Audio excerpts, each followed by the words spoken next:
West Indies அணியின் captain holder இந்த ஆண்டில் பந்துவீச்சில் கலக்கி வருகிறார். வெஸ்ட் இண்டீஸ் அணி இந்தியாவில் சுற்றுப்பயணம் மேற்கொண்டு 2 டெஸ்ட், 5 ஒருநாள் மற்றும் 3 T20 போட்டிகள் கொண்ட கிரிக்கெட் தொடரில் விளையாடி வருகிறது. இதில் 2 டெஸ்ட் போட்டிகளிலும் வெற்றி பெற்று இந்திய அணி 2-0 என்ற கணக்கில் தொடரை கைப்பற்றிவிட்டது. 2 போட்டிகளிலும் வெஸ்ட் இண்டீஸ் அணி 3 நாட்களுக்குள் தோல்வியை தழுவிவிட்டது.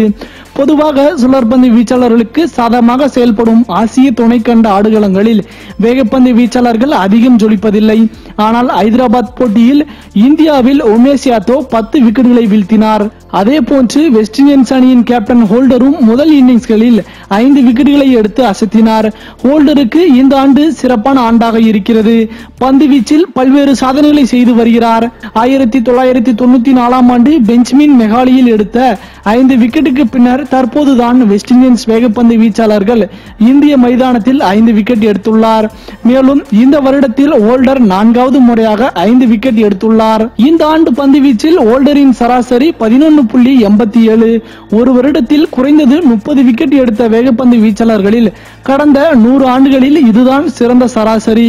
இந்த ஆண்டில் 6 போட்டிகளில் விளையாடியுள்ள ஹோல்டர் 33 விக்கெட்டுகள் சாய்த்துள்ளார்.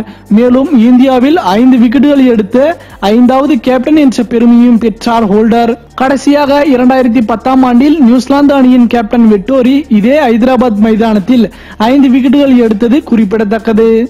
வெஸ்ட் இண்டீஸ் அணி தற்போது சரியாக விளையாடாவிட்டாலும் கேப்டனாகவும் வீரராகவும் நம்பிக்கை அளிக்கிறார் ஜேசன் ஹோல்டர். மேலும் இது போன்ற சுவாரஸ்யமான செய்திகளை உடனுக்குடன் தெரிந்து கொள்ள தமிழ் சேரை சேனலை சப்ஸ்கிரைப் பண்ணுங்க. மறக்காம பெல் ஐக்கானை கிளிக் பண்ணுங்க.